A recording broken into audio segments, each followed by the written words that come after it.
네, 오늘은 아우구스티누스 사도신경 해설, 어거스틴의 사도신경 해설 10번째 시간입니다. 교회에 관한 부분입니다. 우리가 삼위일체를 인정하고 그것을 찬양한 후 그 다음으로 거룩한 공회라는 문구가 뒤따릅니다. 성경은 다음과 같이 말씀합니다. 하나님의 성전은 거룩하니 너희도 그러하니라. 하나님과 그분의 성전이 여기에 언급되어 있습니다. 이단에 대항해서 싸울 수 있고 또한 이단에게 절대로 굴복당하지 않는 모든 이단에 대항하여 싸우고 있는 바로 그 하나님의 성전은 거룩한 교회이며 유일한 교회이며 참된 교회이며 정통교회입니다. 쓸모없는 가지들이 포도나무로부터 찍어내어 버렸던 것과 같이 모든 이단들은 교회로부터 내쳐짐을 당할 것입니다. 그러나 하나님의 성전은 자신의 뿌리에 자신의 포도나무에 자신의 사랑이 남아 있습니다. 음부의 권세가 이기지 못하리라. 여기서 우리가 볼 것은요. 우리가 이었던 말씀 가지고 먼저 한번 생각해 봅시다. 누구든지 하나님의 성전을 더럽히면 하나님이 그 사람을 멸하시리라라는 말씀인데요. 실제적으로 우리가 그 역사 속에서 봤을 때 하나님의 성전을 더럽힌 사람들이 많이 등장하고 있죠. 근데 실제로 그 사람들이 하나님께서 바로 그 자리에서 치셨느냐 했을 때는 바로 친 사람도 있고 아닌 사람도 있어요. 물론 이건 조금 하나님의 성전까지는 안 가더라도 그 홈리와 비누아스의 케이스를 우리가 알거든요. 그리고 그로 인해서 엘리 제사장이 어떠한 일을 당했는지도 알고 있습니다. 엘리 제사장 같은 경우에 있어서는 그가 실제적으로 죽게 된 이유는 그의 두 아들 홈리와 비누아스가 그 부정적인 일을 저질렀던 것들 때문이기도 하지만 또 스스로가 굉장히 탐욕스러웠던 것도 문제가 있었죠. 그것에 대한 모습으로 나타났던 게 엘리 제사장은 비만이었다라고 성경에 나와 있죠. 엘리 제사장은 엄청난 비만이었고 그래서 이 비만으로 인해서 그가 자리에서 일어날 때 목이 꺾여서 결국은 자기 몸을 지탱하지 못하고 목이 꺾여서 죽었다라고 뚱뚱해서 죽었다라는 그러한 것을 우리가 성경에서 만나볼 수 있습니다. 실제로 진짜 그런 것 같더라고요. 제가 이렇게 보니까 같이 철봉에 이렇게 매달려서 철봉을 하는데 몸이 가벼운 사람들은 철봉에 잘 매달리더라고요. 그리고 이게 옆철봉에서 옆철봉 이렇게 넘어가는 게 팔힘에 의지해서 넘어가는 것을 보니까 이 가벼운 사람들은 그래도 잘 넘어가요. 근데 무거운 사람들은 안 되더라고요.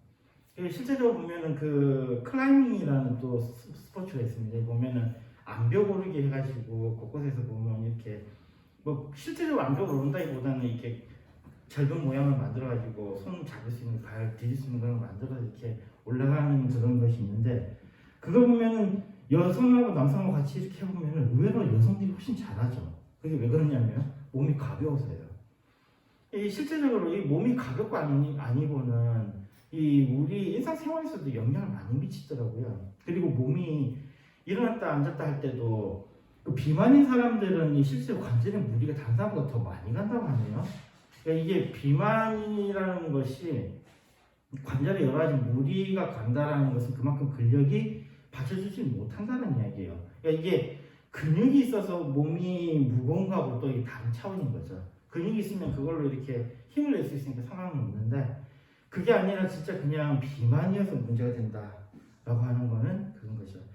여기 보면은 하나님의 성전을 더럽히면 하나님 그 사람을 멸하시리라라는 이 말이 어떻게 보면은 뚱뚱하면 하나님이 멸하시리라라는 그 말로 연결된다라는 것이 상당히 충격적인 문제입니다. 왜냐하면 엘리 제사장 케이스를 우리가 긁고 왔을 때 그 말이 틀린 말이 아니거든요. 근데 이 말을 우리가 그냥 이거는 좀 약간 충격적인 요법으로서 또 우리가 좀 기억을 해보자라는 것에서 이 이야기 소드를 꺼냈지만요. 실제적으로 하나님의 성전을 더럽힌 것이 무엇이냐에 됐을 때는 그 앞에 16절에 우리가 이미 지난주에 다뤘잖아요. 16절에 우리가 하나님의 성전이 된다고 했습니다. 우리가 성령님이 거하시는 것이 된다고 했어요. 왜 그러냐면 성령님은 교통하는 분, 즉 소통하시는 분이에요. 소통하시는 분이고 그분이 거하시는 성전이 바로 우리이기 때문에 우리의 몸을 더럽히는 것은 하나님의 성전을 더럽히는 것이 된다는 것입니다.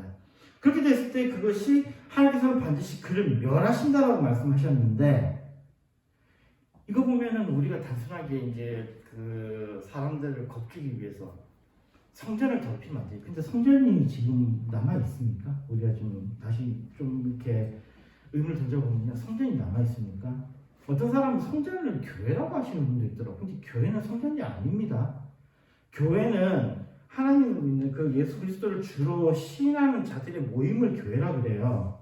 그러니까 교회를, 성전을 더럽힌다라는 것은 실제적으로 우리에게는 지금 와닿는 부분이 아니에요.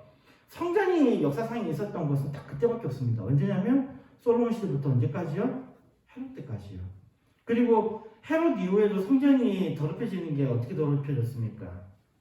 우리가 잘 알다시피 로마에서 점령당하고 로마의 장군이 성전에 들어가서 무슨 짓을 했다고 그럽니까? 성전에 들어가서 무슨 짓을 했다고 그래요? 돼지 피를 뿌렸다고 그랬죠. 완전히 이 유대인들에게는 엄청난 치욕적인 사건이었어요. 유대인들에게 있어서는 돼지는 불결한 그 동물이었거든요. 근데 돼지 피를 성전에다 뿌려버리면서 조롱하는 거죠. 그들이 하나님을 조롱했습니다. 근데 그 사람은 어떻게 됐어요? 그 자리에서 죽지는 않았어요. 이거 보면은 이 부분이 과연 실질적으로 성경이라는 것은 폐지된 거죠. 더 정확하게는요. 언제로 폐지됐습니까? 역사상에서 성전이 폐지되는 때가 언제입니까? 아주 중요한 때가 있죠. 언제죠? 예수님께서 돌아가실 때. 맞아요. 예수님께서 돌아가실 때 성전이 폐지가 됩니다. 휘장이 찢어짐으로 인해서, 휘장이 찢어졌다는 그 의미가 무슨 의미냐면요, 휘장이 찢어진다. 이제 우리가 직접 하나님을 만난다. 뭐예요?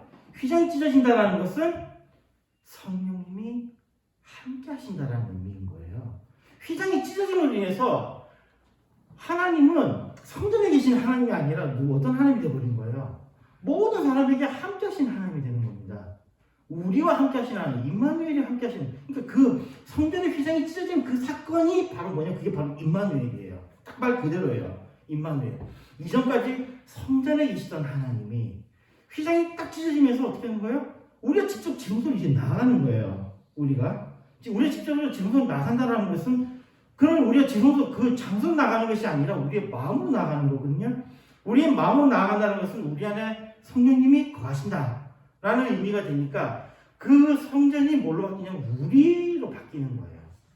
우리로 바뀌면서 그 휘장이 찢어지는 그 사건이 바로 임마누엘 사건인 거예요. 그 자체가. 휘장이 찢어지는 그 사건이. 그게 바로 임마누엘 사건인데, 자, 그러면 다시 17절로 넘어왔어요.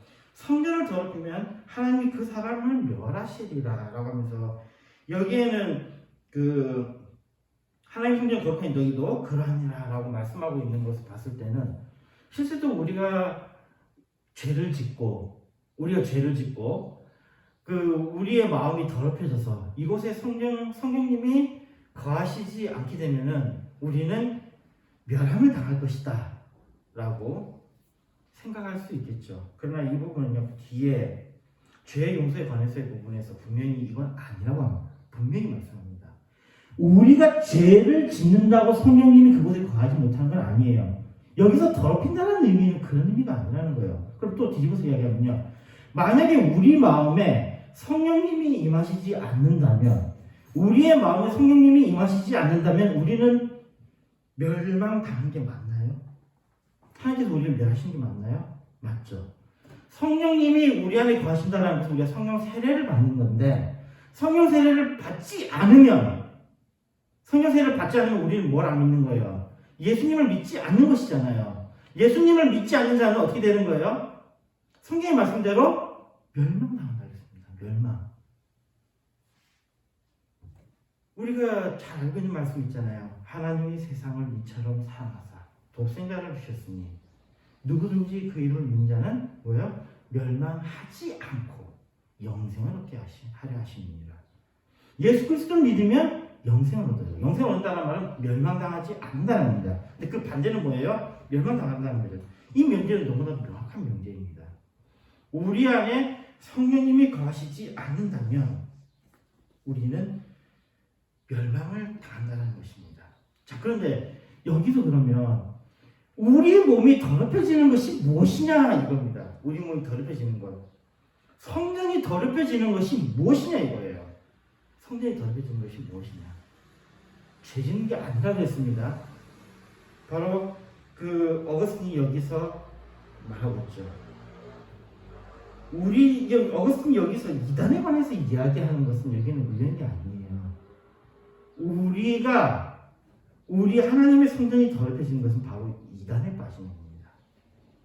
이단에 빠지는 거예요.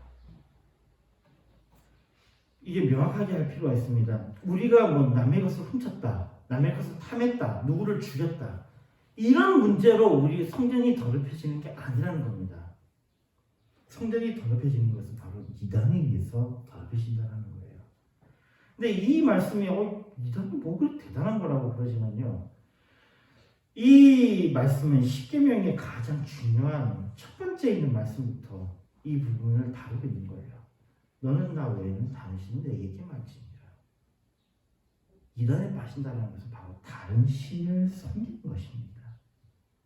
다른 신을 섬기는 거예요. 최근에 그 여러 가지 그 이야기들 보니까 그 이단에 관한 이야기들이 많이 나오고 있더라고요. 특히 좀 많이 언급되고 있는 게 JMS, 그 정명석 교하고 그 다음에 신천지 뭐 이런 여러 가지 그 교회에서는 그 공식적으로는 신천지에 대해서 그 굉장히 그러니까 그런 이단들에 대해서 굉장히 반대하는 입장을 명확하게 하고 있습니다. 실제적으로 거기에 빠지는 사람들에 대해서 또 연구도 많이 이루어졌는데요. 그런 이단에 빠지는 사람들의 공통점이 있다고 하더군요. 이단에 빠지는 사람들의 공통점, 그게 뭔지 아십니까? 이단에 빠지는 사람들의 공통점이 바로 교만하대요. 교만하대요. 어떤 이단이든지 빠진 사람들은 교만하대요. 그 이야기는 우리도 이단에 빠질 수 있다는 이야기예요. 없다는 이야기예요. 우리도 빠질 수 있어요. 우리도 교만하거든요.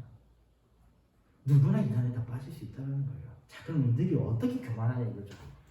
사람들의 교만의 끝판이 뭔지 압니까?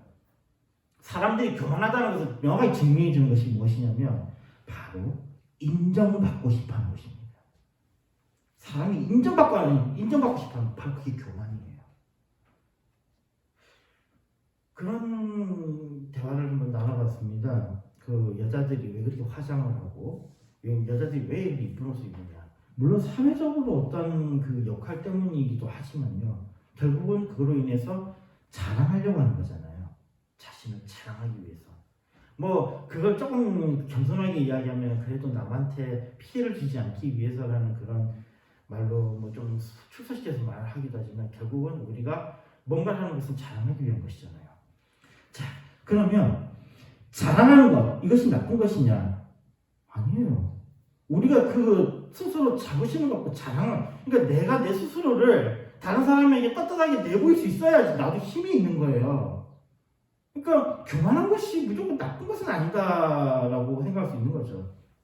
그런데 여기에 그 이단에 빠진 사람들의 이 교만은 자신들이 그 굉장히 뭐라 그럴까요? 인정받고 싶어하는 그 욕망이 강한데 인정받고 싶어하는 그 욕망이 강함에서 반대적으로 나타나는 현상이 있어요. 우리가 인정받고 싶어하는 사람들을 좋아합니까? 싫어합니까? 우리가 인정받기를 원하는 사람을 좋아해요? 싫어해요? 자, 우리 친구가 한 명 있는데 이 친구가 자기가 뭔지 무조건 잘난 척해요. 우리는 그 사람을 보통 어떻게 합니까? 싫어하죠. 근데 봐보세요. 이런 그 신천지라든지 또 뭐 JMS라든지 지금 많이 떠들고 있는 이 이단들을 보면요. 정말 대단하신 분들이 많거든요. 정말 대단하신 분들이 많아요. 반면에 또 굉장히 형편없으신 분들도 많이 있습니다. 그건 압도적으로 많아요. 그럼 이들이 어떻게 여기에 다 연관됐느냐? 그것을 분석한 사람들 이야기가 그렇습니다. 이들의 교만이 다 뭐로 나타나냐면 외로움으로 나타난다는 겁니다. 외로움으로 나타나는 거예요. 교만이. 내가 인정을 받아야 되는데 사람들이 나를 인정 안 해주니까 뭘 느끼냐면 외로움을 느낀다는 거예요. 그런데 그런 이야기를 하다 보면 신천지 케이스를 들면서 이게 얼마나 지독하냐면요. 한 사람을 신천지에 끌어들이기 위해서 20명이, 심지어 100명이 작전을 짠다는 거예요. 앞에서 어떤 사람이 이렇게 바로 이야기를 하는 사람이 있으면은 그 옆에서 누군가가 또 다르게 요즘에 뭐 집에 뭐 문제가 많았는데 뭐 저거 이야기하면 그 사람하고 또 옆에서 이야기하고 조금 더 가면 저기서 또 대기하고 있던 팀이 또 여기에 대한 그 작전을 계속 수행하면서 이 사람이 결국은 빠지고 믿게 만드는 거예요. 그럼에도 불구하고 또 들어가면은 자기가 왜 자꾸 여기 있게 되냐 했을 때는요. 가보니까 밖에서는 자기가 아무것도 아닌데 사람들이 여기 들어오니까는 막 성도님 어쩌고 하더니 나중에는 집사님 하면서 뭐 이렇게 그러니까 여기에 미쳐가지고 또 자기 재산을 막 갖다 내고 막 이러는 거예요. 빠져들어가는 거예요. 이전까지는 자기가 외로웠는데 여기도 보니까 외롭진 않다는 거예요. 그 외로움에 대한 대가가 바로 이겁니다. 그럼 뒤집어서 이야기하면요. 우리가 이 세상을 정말로 이겨내는 방법 그리고 우리 믿는 자에게 필요한 게 뭐냐면 바로 인내거든요. 그 인내 중에 하나가 뭐에 대한 인내냐면요. 외로움에 대한 인내입니다. 믿는 자들은 외로운 길을 걸어야 돼요. 외로움을 각오해야 됩니다.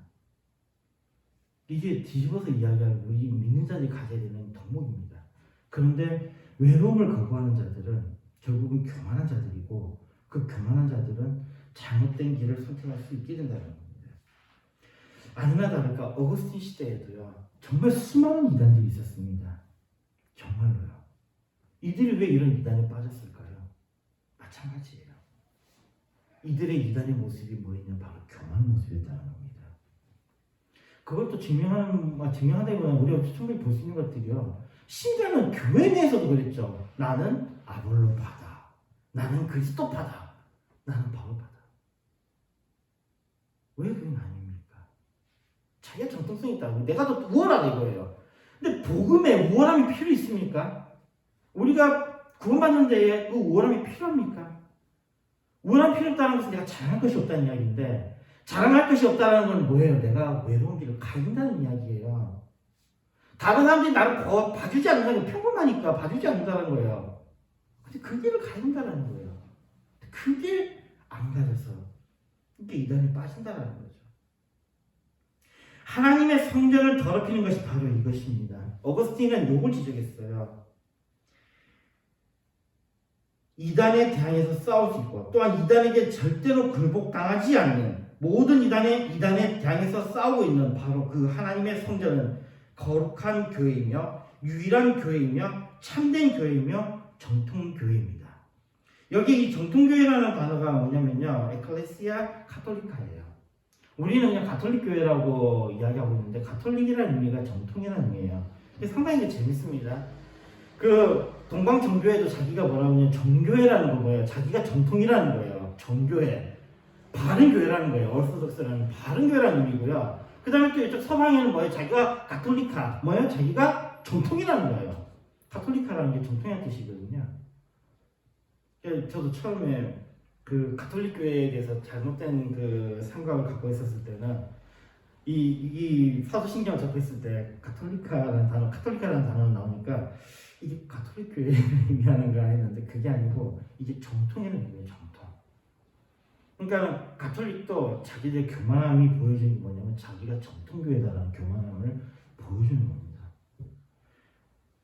근데 이 정통교회라는 거 카톨리카라는 이거 에클레시아 카톨리카는 명확합니다.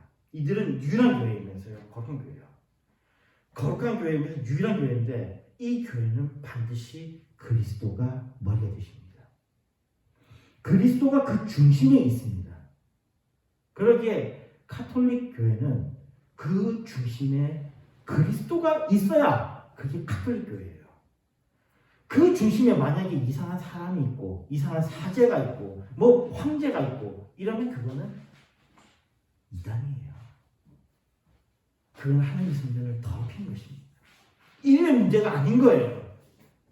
진짜 에클레시아 카톨리카는 그리스도가 그 중심에 있는 것이 바로 정통교회입니다. 모든 이단들은 교회로부터 내쳐지면 당할 것입니다. 하나님의 성전은 자신의 뿌리에, 자신의 포도나무에, 자신의 사랑에 남아있게 될 것입니다. 이것이 그 어거스틴이 사도행전 해설에서 교회에 관해서 지적하는 부분입니다. 말씀과 함께 하나님의 교회는 작게는 우리예요. 우리가 하나님의 교회입니다. 우리가 하나님의 교회고 이 안에는 성령님이 함께 하세요. 근데 이 성전을 더럽히는 것은 바로 잘못된 신앙을 갖는 것입니다. 그리고 이 잘못된 신앙의 근원은 뭐라고요? 외로움. 외로움에 더 앞서가서 또 뭐가 있다고요? 교만이 있다고요. 이게 잘못된 신앙인 겁니다. 이게 하나님의 교회를 더럽히는 거예요. 이것이 나중에는 커져서 교회를 이룰 때, 우리가 소위 말하는 이 교회를 이룰 때에는 교회는 그 중심에 누가 있어야 돼요? 예수님이 있어야 돼요. 그 중심에 생명이 있어야 되는데 그 중심에 다른 것이 있으면 그걸 뭐라고요? 그게 바로 성전을 더럽히는 것이라는 거예요. 자, 그러면 그 다음에 우리가 생각해야 될 것은, 그러면 우리가 죄를 짓는 것은 하나님의 교회를 더럽히는 거 아니냐? 왜냐면요, 정말로 많은 목사님을 비롯해서 많은 종교 지도자들이 윤리적으로 문제 있는 것이 하나님의 성전을 더럽히는 것이라고 거짓말하고 있어요. 윤리적으로 문제 있는 것은 하나님의 성전을 더럽히는 게 아닙니다.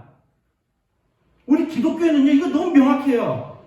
우리가 죄를 짓는 것이 하나님부터 멀어지는 것이 아닙니다. 그러니까 우리가 죄라고 여기는 것은 그리스도를 믿지 않는 것밖에 없습니다. 이걸 우리가 명확해야 돼요. 그래서 그 다음에 죄의 용서에 관한 부분이 나옵니다. 죄를 사하여 주시는 것과 여러분들이 세례를 받을 때 신경의 이 구절을 여러분들의 마음에 온전히 간직하고 있을 것입니다. 누구도 다음과 같이 말하게 해서는 안 됩니다.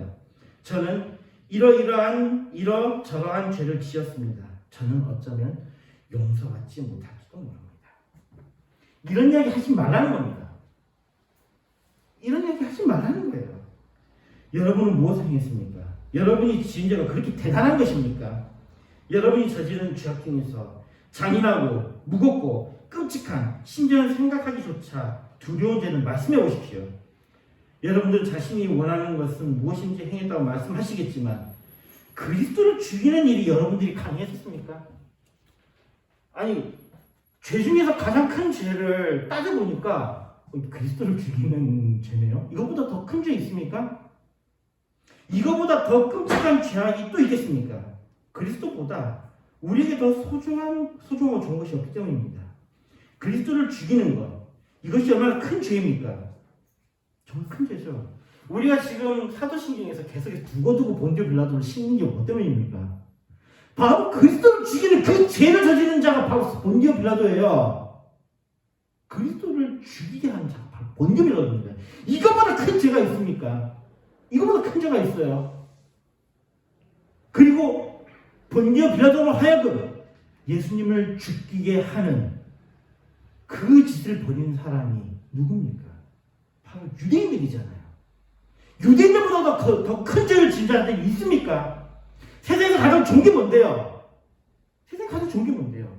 우리가 믿는 바 세상에서 가장 좋고 소중한 것은 그리스도입니다. 그리스도예요.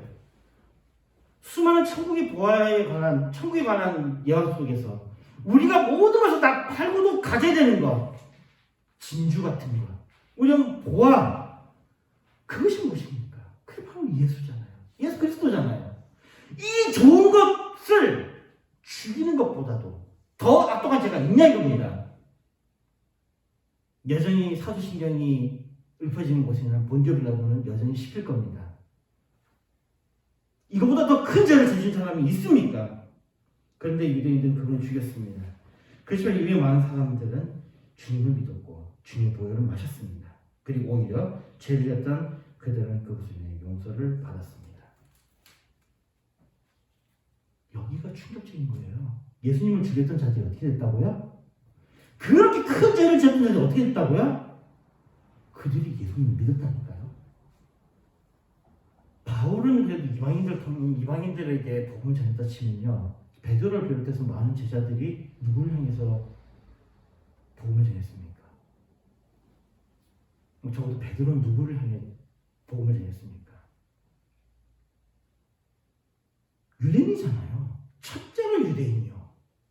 심지어는 바울도 그 인정하죠. 첫째는 유대인이요. 아니 예수님을 죽였던 정말로 뭐 가장 나쁜 죄를 이야기할 때 그거 더한 죄가 있겠냐 하면 그것마저도 예수님이 어떻게 하셨다고요? 용서하셨다고요. 이게 우리에게 충격인 겁니다.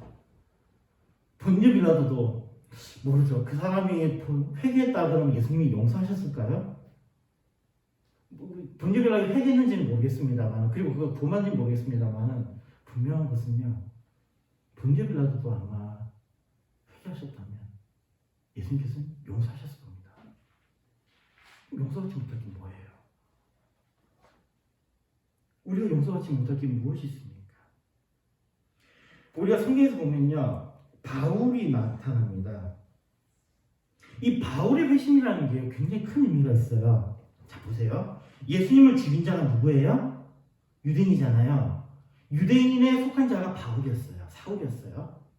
그리고 또 이 사울은 또 어땠어요? 예수님을 전하던 그 바나바가 죽던 거기에 있었던 사람이거든요. 그러니 이 사람은 혈통으로도 유대인으로서 예수님을 죽인 자요. 또 예수님을 따르는 자들을 핍박하는 자요.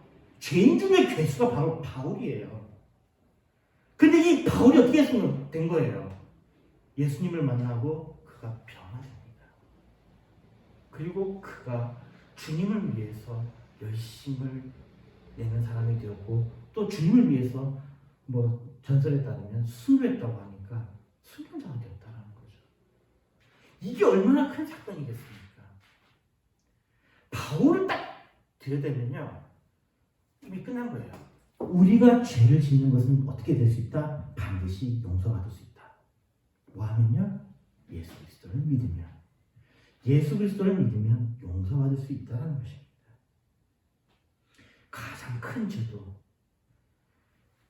가장 큰 죄도 용서받을 수 있다는 것입니다. 그래서 오거스틴 계속 이야기합니다. 여러분 세례를 받고 그리고 그 이후 끝까지 세례를 지키기 위해서 하나님의 계명 속에서 선한 삶을 사시기 바랍니다. 그러나 저는 여러분들에게 여러분이 이곳에서 죄를 짓지 않고 살 것을 말하고자 하는 것이 아닙니다. 오히려 우리에게는 죄 없는 그러한 삶은 불가능한 것입니다. 그러나 여러분들이 짓게 되는 죄는 용서받을 수 있는 경미한 것들입니다. 우리가 그리스도를 믿는다는 것은 우리의 죄를 용서받을 수 있다는 그 믿음을 갖는 것입니다. 우리가 이 세상을 이길 수 있는 것은 우리가 이 세상을 담당해 나아갈 수 있는 것은 우리의 죄가 용서받을 수 있다는 것입니다. 우리가 죄를 짓지 않겠다라는 그런 헛된 생각은 버리십시오. 우리는 세상에 살아가면서 수많은 죄를 짓게 됩니다. 그러나 분명한 것이 있습니다. 우리가 죄를 지어도 우리가 그것을 주님께 자복하면 주님께서는 우리를 널리 용서하십니다. 물론 여기에는 주님께 용서를 빈다라는 것은 단순하게 그걸로 끝나는 게 아니에요. 우리가 회개할 것들을 다 회개하는 겁니다. 내가 죄를 지었던 자들에게 그의 마음에 대한 상처를 우리가 뭔가 치유를 할 수 있는 뭔가를 해야 되고 우리가 잘못한 것들에 대한 원산 복구들을 해야 돼요. 그게 우리의 회개의 모습이거든요. 그러나 분명한 것은 우리가 그 죄로 인해서 지옥에 떨어지지 않는다는 겁니다. 그리스도를 믿으면 그로 인해서 우리는 반드시 구원을 받게 됩니다. 그러니까 여기서 이제 우리는 정리를 할 필요가 있습니다. 구원받지 못한 것은 무엇입니까? 성령을 회방하는 것. 성령을 회방하는 것은 무엇이죠? 그리스도를 믿지 않는 거예요. 그리스도를 믿지 않는 것 외에는 우리를 하나님의 사랑으로부터 끊을 것은 없습니다. 어떠한 죄도 용서받을 것입니다. 우리가 회개할 때 하나님께서는 반드시 우리를 용서하십니다. 바로 그 위에 우리 기독교가 서 있는 것입니다. 기도하겠습니다. 하나님 우리 감사합니다. 우리가 오직 예수 그리스도만을 믿으며 주님만 의지하며 살아야 주시고 우리의 죄를 주님께 자복하며 날마다 새 생명을 얻으며 살아가는 저희들 되게 해주시옵소서. 예수님의 기도했습니다. 아멘. 찬송 367장 부르면서 준비하신 하나님 말씀입니다.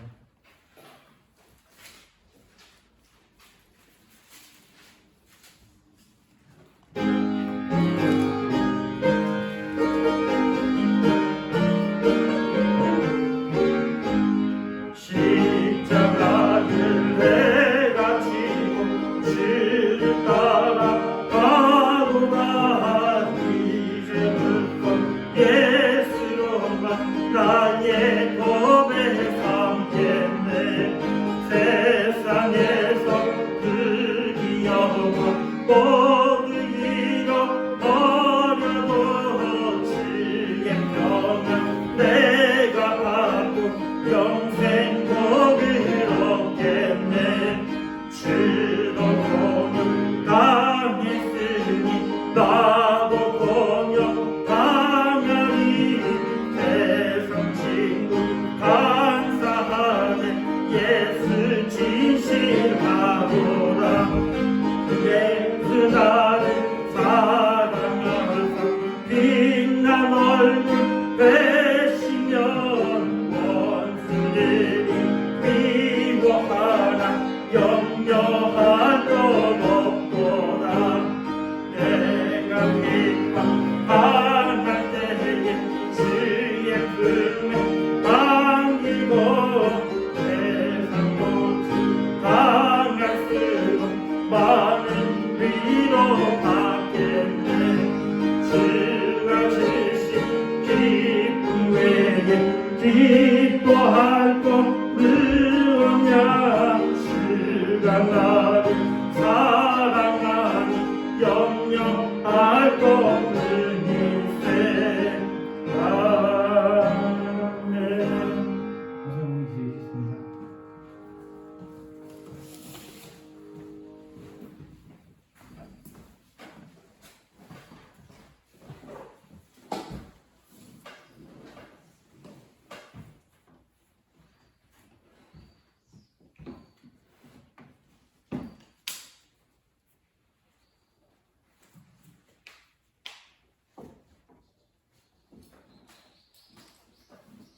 기도하겠습니다. 최근에 주신 실수였습니다. 죄송한 실수였습니다. 감사에 감사합니다. 때를 따라 인도하심을 감사드립니다. 죄송한 감사합니다. 좋으신 하나님, 오늘 저희들에게 거룩하고 복된 날을 주시사 거룩한 나를 저들에게 하게 해주시오. 거룩함으로 하나님 앞에 예배 드릴 수 있도록 주님이 주인되어 주시니 감사합니다. 이 시간에 예배 드린 자들은 심령의와 모든 아버지는 영육간에 강건케 하시고 날마다 늘 성령으로 충만케 하여 주옵소서. 이 예물이 쓰여지는 곳에 하나님의 나라가 확장되게 하시고 다음 살리고 영원 살리고 생명 살리는 데서는 장된 예물이 되어 도와주옵소서. 아버지 하나님 감사합니다. 정말 저들은 부족한 것도 없사오니 이 아버지 하나님 참 오량교회를 이볼 때 세워주시고 지금까지 인도하시면 감사드립니다. 말씀 전하는 전사님에도 또 성령으로 충만 역사 인도받게 해주시고 듣는 저희들은 다 은혜 받는 하나님의 놀라운 진리의 말씀으로 깨달아지는 역사가 일어나게 하여 주옵소서. 예수님의 이름으로 기도드립니다. 아멘.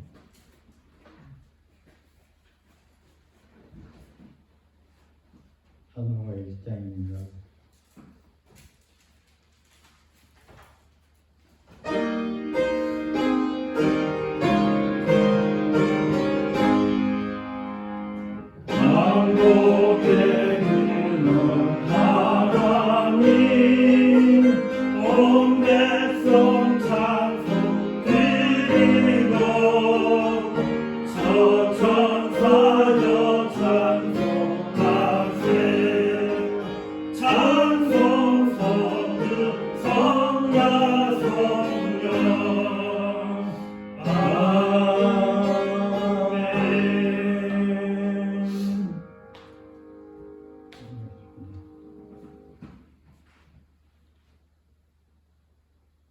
교회의 머리 되신